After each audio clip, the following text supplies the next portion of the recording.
Binoto ka namin. Niloko mo kami. Nasaan na yung 1 million? 1 million na pabahay every year. Nakadalawang taon na mahigit. 2 milyong bahay na. Nasaan yung 2 milyong pabahay mo? Sabi mo, 6 na milyong bahay. O nasaan na? Wala. Ikaw ang fake news. Dapat ikaw ang patawag. Sinabi mo na walang pumasok na PNP do sa KOJC, walang barel. Sinungaling. Fake news. Dapat si Marcos ay patawag dyan. Sa nakakita, naguhukay kayo. Ano nahanap nyo? Heartbeat. Saka nakakita si Grijaldo, Kernel. Tanggalan nyo na sweldo. Kinulong nyo na.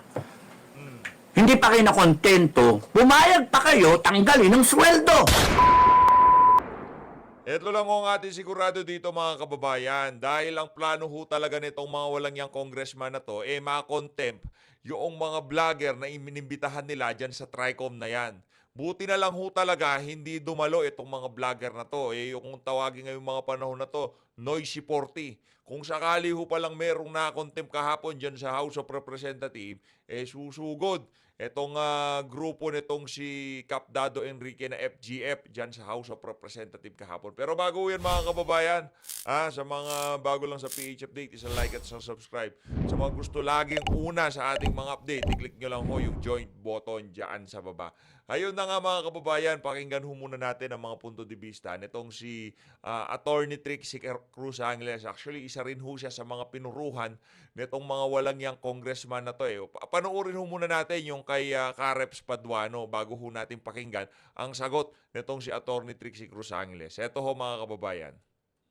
Bago ho natin panoorin yung kay Attorney Trixie, pasadaan muna natin na mabilisan itong kay Careps Paduano. No? Pakinggan ho natin to. Is he a lawyer? Is he a lawyer? Yes, Attorney Trixie. Yabang A lawyer. itong si I think, attorney. si Careps Paduano. So what's the pleasure of the body? Mr. Chairman, I might have two motions, Mr. Chairman. First motion, Mr. Chairman, is to issue a show cause order to Attorney what? Trixie Angeles. Attorney Angeles. Show cause din yan. That is my first motion, Mr. Chairman. Okay, about the second. Ano lang ho, kumbaga umiikot lang ho ang mundo. Itong mga congressman, nakagaya nitong si Careps Paduano, hinay-hinay lang ho kayo.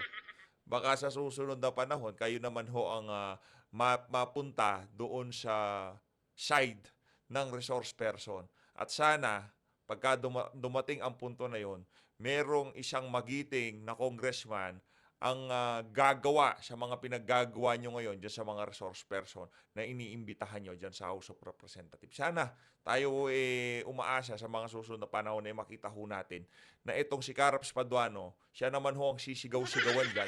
Siya naman ho ang mamaliit-maliitin dyan sa mga hearing dyan sa House of Representatives. Yang abang lingkod party list ho na yan, ang pinaglilingkuran lang ho niyan, si Careps Paduano.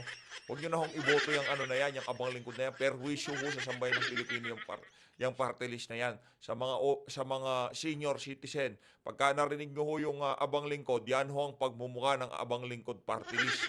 Yang si Careps Paduano, huwag nyong iboto yan, perwisyo ho yan sa sambayan ng Pilipino. Iboto nyo, yan si Pastor Apollo Kibuloy. Yang susunod ho dyan, yan ang iboto nyo. Kasama ho yan. At Congressman Rodante Marcoleta, yung susunod dyan, yan, iboto nyo rin ho yan. Senator Bato de la Rosa. Motion. Duly seconded. Any objection? Hearing none, the said motion is now approved. My second motion, Mr. Chairman, is for the legal department of this House to study if ever there is. Kunyari ho, hindi pa ho niya alam yung pangalan. No? Kunyari, hindi niya pa alam yung pangalan, pero kumbaga planchado na nila. Alam naman ho kasi nila, kasi prior dyan sa ano na yan, dyan sa pagtinig na yan, nagpadala na ho ng imbitasyon itong mga vlogger na hindi sila, nagpadala sila ng excuse letter na hindi sila makakadalo. Kaya talaga hong planchado na yung mga galawan nila dyan. Kung ano hong nakita nyo doon sa TWADCOM, ganun din naman hong makikita nyo dyan sa ano na yan, dyan sa hearing na yan sa House of Representatives, dyan sa TRICOM na yan. A violation because he is an officer of the court. And he should respect the constitutional duty of Congress. And question of legality. Hirap, no? Constitutional duty ng Congress, hiyain yung mga taong dumadalo dyan. Yun ho ba yung constitutional duty ng House of Representatives? Na pagka meron kayong pinadalo dyan, duduru-duruin nyo. Yung papahiya nyo sa sambayan ng Pilipino. Yun ang duty ho nila dyan. Kaya yung excuse letter ho nitong mga ano na to, nitong mga inimbitahan, wag ko kayong dumalo. Malapit na matapos yung mga walang yang yan. Ilang buwan na lang. Kung maaari, magtago-tago muna. Di ba, alangan namang anuhin ho kayo, di ba? Duruduruin kayo, yung pahiya kayo. Hindi ho kayo makakapagsalita dyan. Walang abogado dyan. Sila lang ho ang may karapatang magsalita. At pagka natripan nila, kung medyo maganda-ganda gising nila, gusto nila kayong pagpaliwanagin ng konti, doon kayo makakapagsalita. Pero pagka napagtripan kayo nitong si Paduano, naku, konti pa abutin nyo ho dyan. Mr. Chairman, I respectfully move that we will consult the legal department of this House for a possible disbarment case against Attorney Trexie, ano pinito? Angeles po. So move, Mr. Chairman. Yan o, kung nung kabataan niya, tirador ho siya ng Alex Bungkayaw Brigade. Ngayon naman ho dyan sa House of Representatives, siya naman ho ang tirador nitong si Tambaluslos. Taga-contempt po yan eh. O, taga-contempt. Ngayon naman, siya ang tatrabaho dito kay Atty. Trixie Cruz Angeles. Tirador, ibig sabihin, tirador ng kaning bahaw. Kayo naman, oh. Yun ang tinitirahan niya eh. Nung kasali pa ho siya dun sa Alex Bungkayaw Brigade, pagka raw meron tira-tirang kanin, yung tinitira niya. Pero ngayon dyan sa House of Representatives, dahil aso na siya ni Tamba, siya ho taga-contempt. Meron naman siyempre matanda na yan at sa mukha niya, padapit hapon na rin siya. Meron na hong papalit sa kanya. Base sa ating nakikita, ang gustong sumunod sa yapak nitong si Carlos Paduano, walang iba kundi ang si Pami Zamora. Mahilig din ho sa contempt yan. The COMSEC is hereby directed. Oh, no, it's a motion. So there's a motion to... Second. Wait. Your motion is to ask the legal The department. legal department for a possible disbursement case against Disbursement case ha. Hindi disbarment case. Disbursement case. Ayun na nga mga kababayan.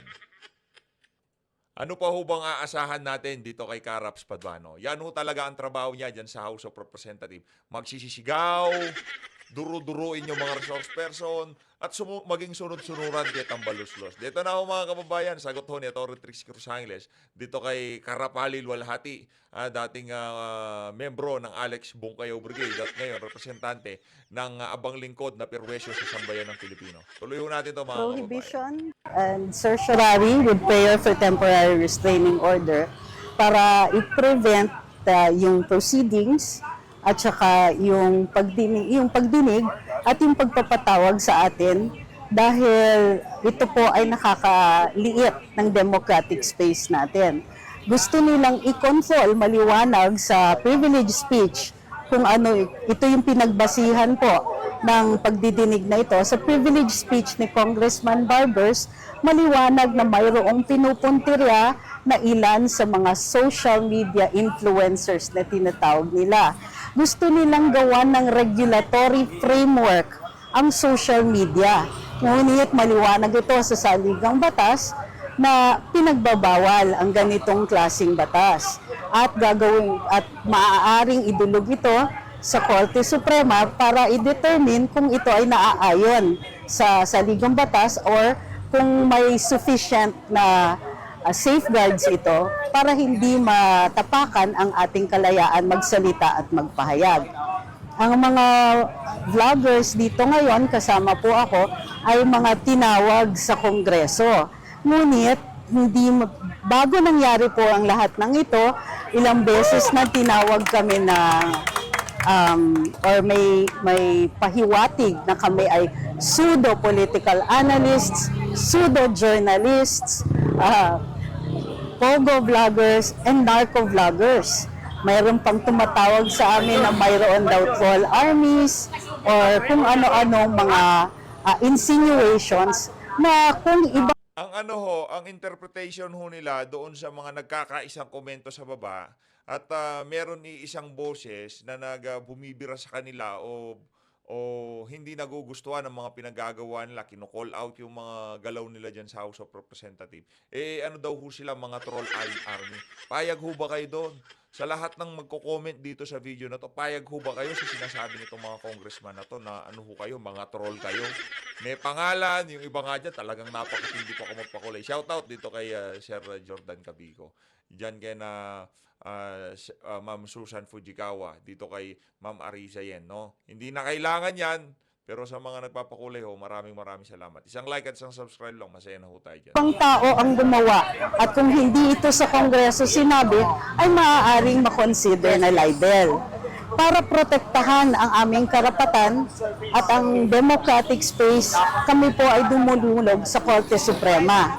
Nakikita din po natin kasi na may pang-aabuso sa kanilang power ang ilan sa ating mga representante sa Kongreso.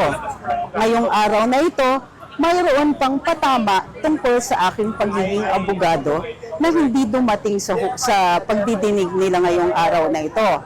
Ang tingin ko dito, not only is it grossly unfair, ang pinadala po nila ay isang imbitasyon. At base sa rules ng Kongreso, may dalawang unjustified na pagdating bago maglabas ng show cause order. Pero ang ginawa nilang itong araw na ito, palibhasa, ewan ko, maikli siguro ang pasensya nila, naka-show cause order na po ako at pinag-aaralan pa daw nila kung paano sila or kung maaari nila akong filean ng disbarment case. Ano naman po ang kinalaman nun dito? With all due respect, ako po ay sumagot sa kanilang imbitasyon at ako po ay nagbigay ng dahilan kung bakit wala ako doon. Isa doon ang pagtatanggol sa aming karapatan magsalita at magpahayag. Kung hindi po enough ito, hindi dapat penalty kagad ang ini-impose o pananakot ng paggamit ng administrative cases laban sa amin. May paraan naman po para sila po ay magmukhang fair man lang. Sa ngayon, ang nakikita namin, dahil sa ikli ng pasensya, dahil sa binibigay nilang space para sa kanilang galit at personal na feelings, paano po kami mag-a-attend dyan despite all their claims na hindi naman ito pag-attack o hindi naman daw kami papagalitan doon sa kanilang bahay. Ika nga nila. It's going to be very, very difficult considering kung paano nila tinatrato kami despite the fact na maayos naman po kami nagsalita at nagsabi na ito po, hindi po kami maaaring pumunta dyan dahil hindi kami naniniwala na ito ay ayon sa mga sa doktrina na nasa Korte Suprema. Ayun na nga mga kababayan, yun ang naging sagot nitong si Attorney Trixie Cruz Angeles dito kay Karapali Luwalhati. No? Ngayon naman ho mga kababayan, siyempre, ito malupit ito si Kapitan Dadoy nga. Oh, subukan yung mag-contempt diyan sa ano na yan, diyan sa TRICOM na yan, may kalalagyan kayo sa FGF. Ito mga kababayan, pakinggan natin. Update tayo siyempre. Makibalita ho tayo dito kay Kap Dado kung sa susunod ba papatawag na rin siya. Kapag pinatawag ka ha, masarap kumain ng ng lechong crocodile. Ubusin mo na sila. Ito game. Hindi na pwede sa magde-date pa ako ng Valentine's baka sa anibersaryo na lang ng People Power. Doon na lang maglabasa na lang kayo sa wala ang nag-iisip din tong kabila no? Marami na nga nabayaran doon sa grupo namin. Sino pa ba yung commander na natitira dito? doon sa FJF. Hello, meron pa ba akong commander na naiiwan? Pero wala na commander Naubos na. Ay, nako. So, whether may commander o wala, basta pagka dumating yung perfect opportunity, I'll just stand up and then sasabihin ko, lahat na naniniwala sa akin, sumama kayo sa akin. Ganun lang. Gusto nyo tapusin ang problema, gusto nyo baguhin ang Pilipinas, sama-sama tayo. Baguhin natin ang Pilipinas. Eh maganda namang motivation yung ano eh, yung gawin natin crocodile farm yung Congress. Magsama na lang yung Senado sa Congress doon sa Bonifacio, doon sa building na mahal-mahal ng pinagagawa doon, walang yun. Bilyon, ano ba yun? Hanip kayong bilyon ng paggawa ninyo. Hanip mga tao talaga to. Kala nyo kung gumastos kayo, pera nyo eh. No? Correct. Grabe. When that money could have been spent to create more jobs para ano eh. Nag-post ako sa Facebook eh, sabi ko, kayong mga pinuno, no? Kayong mga namumuno sa Pilipinas. All politicians na namumuno. Binoto kayo ng taong bayan, nilagay kayo dyan. Kayo nagkaroon ng power. Gusto nyong respetuhin namin kayo. Issue sa inyo, minumura namin kayo mga putang ina nyo. Yun, nagagalit. Oy, abante para sa iyo yung isa na yun ha, at para dito kay Dan Fernandez. Para sa inyo lahat yan. Lahat ng congressman dyan sa House of Representatives. Maliban na lamang doon sa ano natin ha, doon sa mga iniidolo nating congressman dyan. Di natin mumurahin yung mga yan. Diba? Kayo, nasasaktan kayo, minumura kayo. PI kayo, mga gago kayo, mga walang niya, mga bobo. O, di ba? Mga kurap. Nasasaktan kayo. Hindi kayo pupukulan ng mga mamamayang Pilipino ng mga ganong mura kung ginagawa niyo yung trabaho niyo. Kasi ang sasabihin ng tao, thank you. Pagka ginagawa niyo yung trabaho ninyo. Hindi, ginagawa niyo, ninanakawan niyo kami eh. Abusado kayo eh. Kokontempt pa kayo. Oh, yes or no, yung ganun ba? Kokontempt kayo. Ang yabang ng dating nyo. Tapos ibabalik nyo sa amin, mag-hire kayo ng troll farm. Bibirahin nyo kami. Kabi pa ngayon yung magmumukhang mga walang kwenta, mga bobo, mga walang alam, mga mayayabang. Kami lilitaw na may kasalanan. At gagamitin nyo pa yung batas laban sa amin. Grabe ang abuso nyo. Sobra. Grabe. Sobra na. Kaya nga, iikot talaga ang gulong. Iikot talaga yan. It is inevitable. Iikot ang gulong. No? And I wish I'm there pag ikot ng gulong. I wish I am right there in front pag ikot ng gulong. Or ako yung may hawak ng kariton. Ako yung nagmamando. Kasi I will make sure na lahat kayo mapaparusahan. Kung hindi pwede ang death penalty, no? Ayoko nga eh. Maganda may death penalty. Pero kung titingnan ninyo, patayin mong ganyan, tapos eh, wala na. Ang gusto ko talaga, habang buhay na paghirapan ng mga yan, mga kurap na yan, mga plunderer na yan, habang buhay sila maghirap. Dapat pagka kung sakaling dumating man yung punto na yon na talagang dapat walang bitay, dapat wala ring clemency. 'Di ba? Kasi baka dapat nakalagay itong lahat ng set ng politiko na trinabaho dito sa partikular na pagkakataon na to, partikular na panahon na to, kahit kailan walang pwedeng presidente o kung sino man ang makakapagpalaya sa kanila. Yan, payag tayo doon. Pero kung papalayain din, pagkalipas ng mga 10 taon, 5 taon, tapusin na natin, no? Baka dumami pa yan, kapdado, no? Mahirap na. Yung mga walang yayan eh. Ipin mo kung ngayon eh, kahit 20 taon silang maghirap, araw-araw nang gagawin ng langit na buhay na mga yan. Iyak yan eh. Iiyak yan. Imagine yung sakit, no? Yung, naku, itago ko man kayo. Tago ko kayo. Lagay ko kayo, kahit na nandun kayo sa Bilibid, okay? Lagay ko kayo sa isang isla. You make life for you so miserable that you will call all the saints. Lahat na santo, tatawagin nyo. Kahit mag-sorry kayo sa 119 million Filipinos, it is not enough because yung kasalanan ninyo umabot hanggang apo-apo ng 119 million Filipinos. Mga Pilipinong hindi pa buhay. Yun yung kasalanan ninyo. Kinurap ninyo yung mga ahensya, agencies of government. Kinurap ninyo mga tao. Kinurap ninyo mga mamamayang Pilipino na paglabanin ninyo. na walang dignidad yung mga mamamayan. Tanggap ng pera, kaliwa kanan, ayuda, akap, etc., etc., bayad sa troll, at saka sa mga vlogger. Wala eh. Ginawa niyong drug addict, pinabayaan niyo. Ginawa niyong corrupt. Corrupt na nga yung society natin eh. Ginawa niyong mas corrupt, pinaka-corrupt. Kaya grabing kasalanan ninyo, no? Ikaw, Marcos, down the line. When you could have been a better president than Duterte.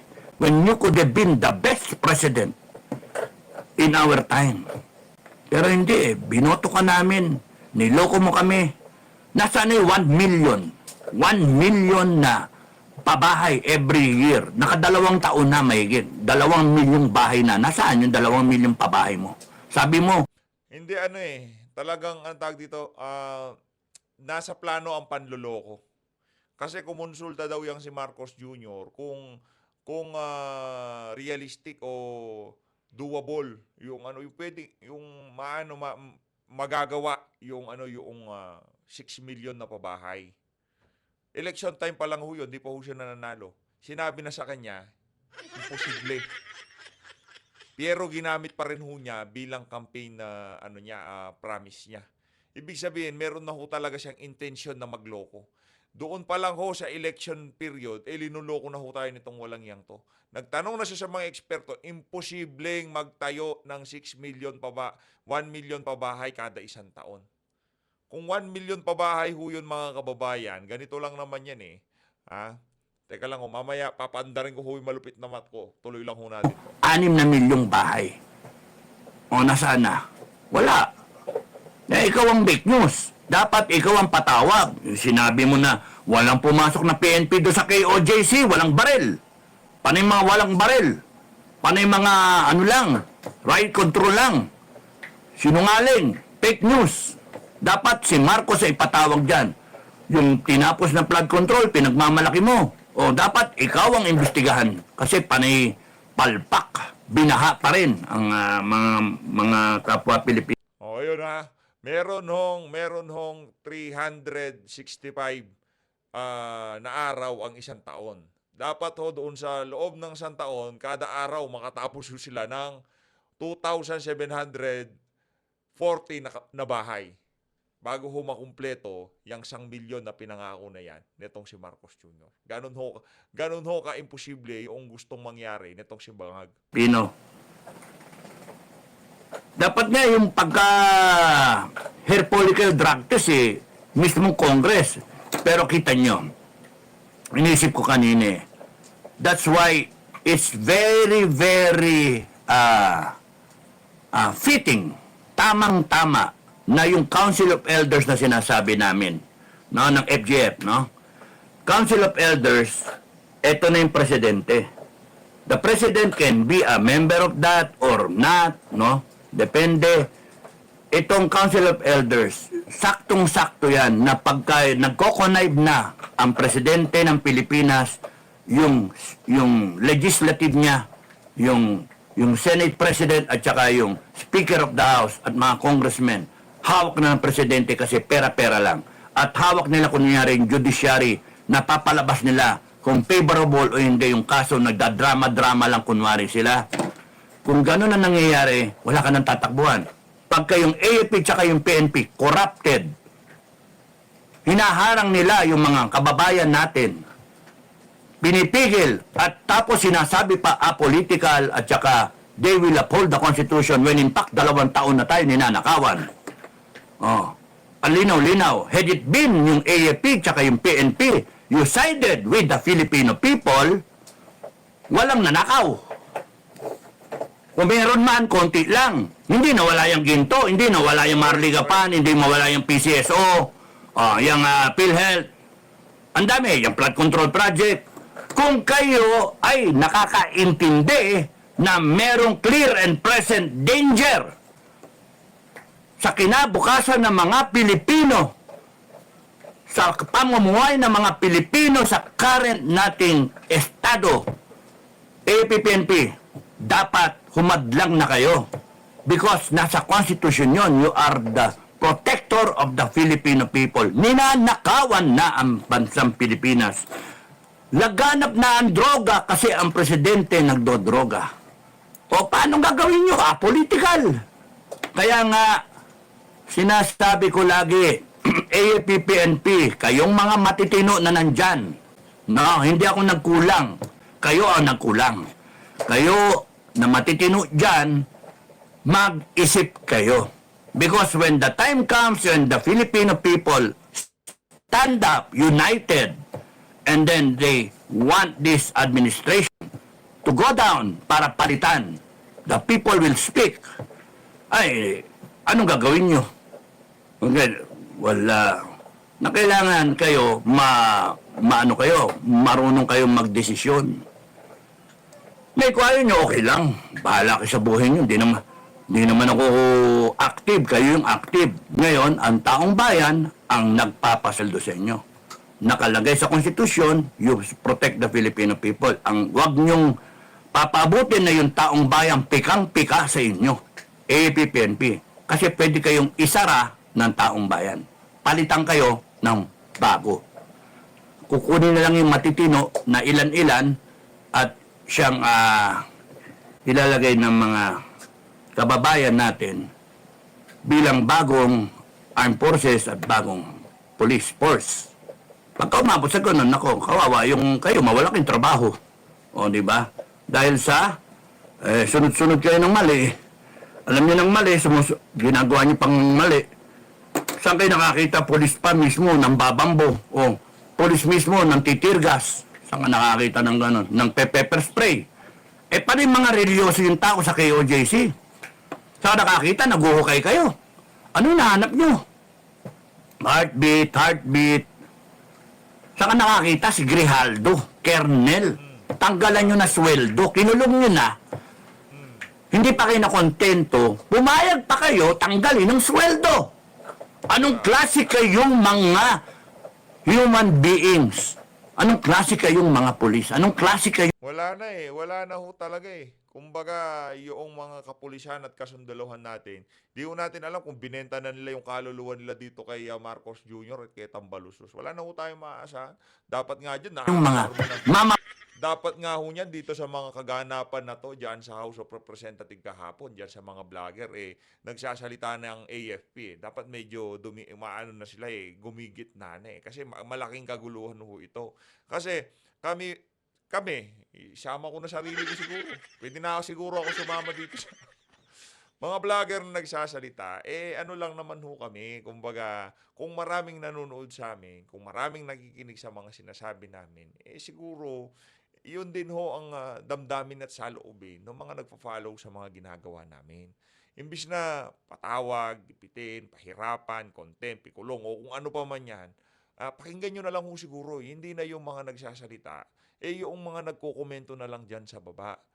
Tingnan nyo ho, pag-aralan nyo, napakarami yung staff dyan. Makikita nyo kung ano yan, kung troll yan o kung ano pa man. No? Yung mga troll, hindi nagpapakulay yan. Daming nagpapakulay dyan sa baba di ba? Kung troll ho yan, hindi naman mag-aaksaya ng... Yun ang kumikita ho sila, sila binabayaran. Sila ho ang binibigyan. Pero yung mga nanonood ho sa atin, hindi naman sa okay lang ho, isang like at isang subscribe, okay na sa atin yan. No? Kumbaga sinasabi natin dito, kasi sinasabi nila mga troll daw ho yung mga nanonood sa atin, mga hindi organic, kasi yung mga bot lang, hindi ho nila alam ang kanilang mga sinasabi. Hindi ho nila alam ang kanilang sinasabi. Subukan nyo mag-upload, panoorin nyo ng paulit-ulit, 100 beses, tingnan natin kung ilang views ang mariregister dyan. Hindi naman ho ganun gumagana yun. Kumbaga yung device na ginamit mo, nakaregister na yan o yung IP address na ginagamit mo, pagka nanood ka ng video, kahit 100 milyong beses mo papanoorin yan, mareregister lang yan 2 o 3. That's it. Hindi ho yan naaabot ng milyon. At doon sa sinasabi nilang mga hindi organic na na nagko-comment, na rin ho yan. Meron din hong kasangkapan ng mga social media platform para i-combat yung mga ganyang klaseng attacks nga ang tawag diyan 'Di ba? Meron ho silang mga dito sa sinasabi ko dito sa dito sa YouTube. Pero sa Facebook, talagang napakatalamak ho ng ano diyan ng mga troll farm kasi ano lang, walang pangalan o kung ano pa man yung ginagawa ano-ano yung kanilang mga profile picture, walang laman yung mga profile nila. Ganun ho, ang dali.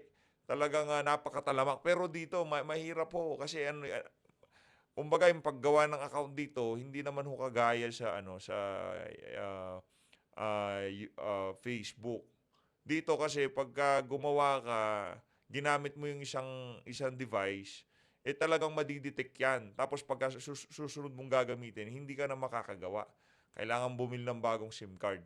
Kailangan mong bagong email address. Doon ho, napakadali lang ho. Ang daling ikutan ng mga safeguards ng Facebook, kaya napakarami hong trolls doon. Dito madalang lang ho. Yung mga trolls doon na nagpupunta dito, hindi naman ho sila makapalag sa social media, sa comment section. Pagka kumana ho sila dyan, pagtutulong-tulungan ho sila ng mga kababayan nating OFW, yan pa ang mga OFW natin, maiinit ang ulo niyan. Di mo naman pwedeng sabihan na si Tatay Digong ganito, ganyan. Ika nga, babanatan ko ho kayo ng mga yan. Yung mga trolls, lagi ho nang tinatarget itong si Tatay Dig. Yun. Ha? Tsaka yung mga moderator natin, huwag naman ho kayo masyadong mga mainitin, no?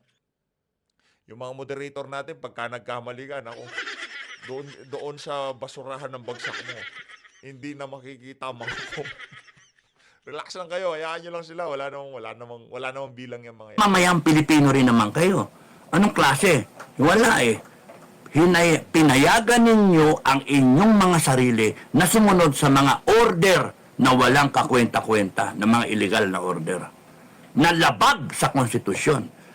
No one, life, liberty, and property.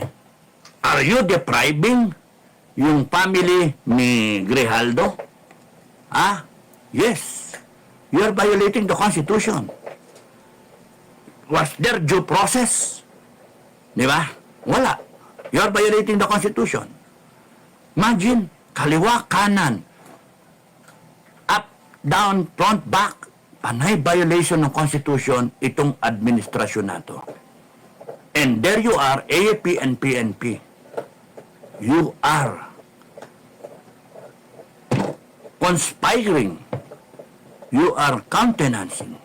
You are, ano ba tawag doon? Aiding the commission of the crime. Imagine, kayo ang naging mersenaryo ng mga hinayupak na yan. Ay, nako.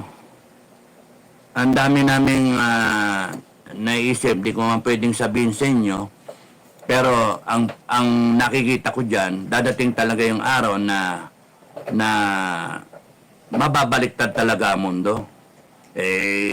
Kita nyo, hindi in-expect ng Congress na tutuyuin kayo ng mga vlogger. Kala nyo, takot na takot. Nanginginig na ganyan yung mga vlogger. Mga babae. Ibang klase mga babae, no? Matatapang yung mga babae, no? Tataray eh. Taray. Magaling. Si ano pa, Kiambao, di ba? Ay, naku. Ay, nako. Ba't yung mga pinagsama-sama, matatalino na, panay mga matataray ba? Correct. Yang si Ma'am Crisette, matalino, mataray. Mataray yung dating, di ba? Pero matatalino ho yung mga yan. Wala ho tayo sa kalinggingan ng mga vlogger na yan. Totoo lang. Wala ho. Magagaling yung mga yan. Yung alam ho natin, alam natin yung kung pwede natin tawagin galing natin, wala hong kwenta kung ikukumpara dyan sa mga vlogger na pinatawag na yan. No? Kaya naman mag-subscribe na ho kayo lalo na kay Ma'am Jo. Ay, nako. Dapat ang armed forces natin, panay babae na lang, ano? ay. Kaya ang armed forces natin. Nakakaloko. Yan, kita nyo, problemado kayo ngayon. Because the vloggers are uniting. Because ang feeling nila, kung sila natakot, Wala na. panalo na ang Kongreso, panalo ang administrasyon. Kaya hindi ho tayo pwedeng tumigil, lalo na diversionary tactics ho yan. Bukas, mamaya, sa mga susunod na video natin, balik na ho tayo doon sa issue. Tapos na ho to Siguro sundutan na lang natin pero i-focus na ho natin yung issue. Balik na ho tayo sa topic natin. Yung kulang-kulang na BICAM report. Di ho talaga natin titigilan yun. Kasi doon ho sila talagang kumbaga nakuha ho nating solido yung ano na yun, yung sapak na yun sa kanila. Talagang ininda ho nila yung isa na yun. Nagpapanik sila, nagtatakbuhan ho sila dyan sa House of Representatives doon sa issue na yan. Kaya so, patakan ho natin ng kalamansi doon sa talagang issue na kung saan talagang nasasaktan ho sila. Kumbaga yun ho yung kalkalin natin. Doon ho sila nasasaktan eh. Ito yun ang pag-usapan natin. Yung kulang-kulang na BICAM, yung falsipikadong budget, 2025 budget, na kung saan napakaraming linabag na batas para maisakatuparan yung walang yang budget na yan. Hindi ho yan pro-politician ho yung budget na yan.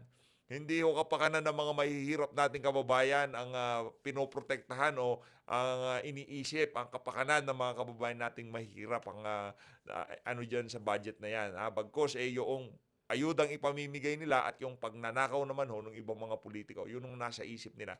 Yung kontrata na makukuha ng pamilya, kaibigan o kung sino mang malapit dito sa mga walang yang crocodile na to na pwedeng kumuha doon sa mga proyektong ibibigay ni Tambaluslos yan sa 2025 budget na yan. Huwag ho natin tantanan. Dahil pagka tinantanan natin yan, na-distract tayo, nagpunta tayo doon sa iba't ibang mga issue, ito naman kasi dapat naman ho talaga natin talakayin yan. Ang sinasabi ho natin dito, kailangan natin bumalik lagi doon sa kung ano nga ba ang nararapat.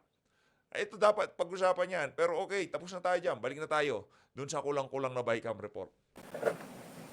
Tapos na pwedeng mangyari kahit kanino man na nagbablogger, no? Nagbablog. Kahit kanino pwedeng mangyari. Pwedeng takutin. Sasampulan sana nila eh. Kaya kita nyo, pagka lumabang ka, nagbabackfire.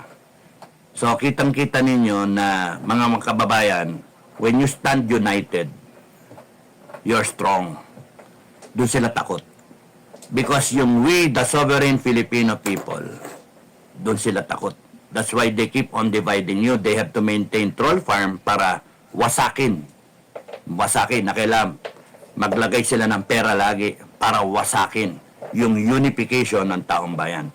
When you are divided, you're not the sovereign people. You are just an individual person. Pero united, we, the sovereign Filipino people, you have the highest na credibility, image, power, the highest. Second only to God. No? That's the power of the Filipino, of any people for that matter, any part of the world. The power of the people. So, pagka yan nagkaisa, wala yang presidente, wala yang Congress, wala yang Senate, wala yan, yung Supreme Court. The highest form of court is the People's Court. Kasi yung power ng Supreme Court, galing lang sa Filipino people. Yung power ng presidente, executive branch, at saka yung legislative, galing sa taong bayan. That's why, Filipino people, you just unite. Unite. Para sa takdang panahon, one time, big time. Labas kayo, ipakita niyo yung right ninyo, wala silang magagawa. Wala silang magagawa. Hindi kayo pwedeng barilin. Wala kayong It becomes an international issue. Ratrating kayo? Hindi pwede. At pwede. Correct, tama naman ho yun. Malaking issue yun. Ayun na nga mga kababayan, sangayon ho tayo doon sa sinasabi na to ni nitong si Captado Enrique, no. Hindi pa ho tapos tong issue na to, pero babalikan ho natin pagka ibinalik nila, pagka nagkaroon ng sinundan na nila itong hearing na to, doon ho. Pero dapat wala ho talagang tiklupan ito para mapamukha natin dito sa mga congressman. At gusto ko kasi nila masampulan itong mga ipapatawag nila.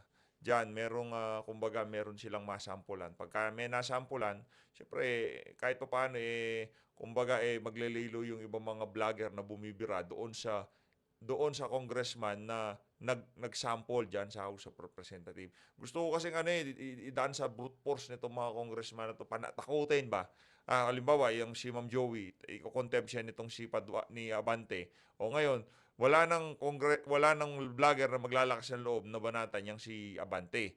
Dahil nga naman ng co-contempt yan, ipapatawag ka sa House of Representatives. Yun ang gusto nilang gawin kaninang umaga diyan sa hearing na yan. Hindi pa nga nag-uumpisa, pa lang opening salvo pa lang ang init na talagang umuusok na yung tumbong nitong si Abante. Gusto niya na i-contempt itong si Ma'am Joey. Buti na lang talaga hindi dumalo.